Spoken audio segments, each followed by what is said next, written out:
kutoka nchi, lugha na tamaduni tofauti. Lakini tunaitambua mizigo na tunaitambua sauti ya Yesu, njooni kwangu. Na leo tunapoomba kwa ajili ya Nigeria, Tanzania na dunia, si ndio? Hatufanyi tu jambo la ishara. Tunaingia katika njia ya Kristo, kubebana mizigo katika maombi na upendo. Na Mungu amelipa kanisa lake njia nyingi za kuomba, si ndio? Ni kwa maneno, kwa nyimbo, kwa machozi, kwa sauti pamoja. Na hapa Tanzania kuna utajiri mkubwa katika sala iliyo hai na ushirika. Na hii ni zawadi kubwa. Hongera.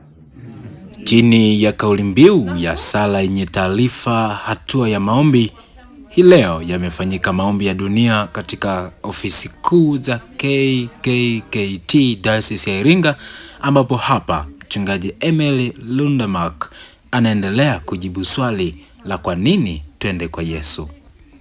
Hasemi bebeni yote peke yenu, anasema njooni kwangu. Sema tena tafadhali, njooni kwangu. Amen. Hasemi jifunzeni kwanza kuwa na nguvu, anasema jifunzeni kwangu, kwa maana mimi ni mpole na mnyenyekevu wa moyo.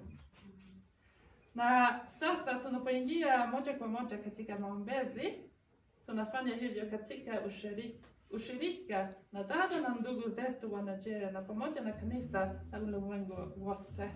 Hatuendi kwa kukata tamaa, bali kwa tumaini. Kwa maana Kristo yu hai, Kristo yu karibu, Kristo hubeba, na ndani yake mna pumziko kwa nafsi yetu.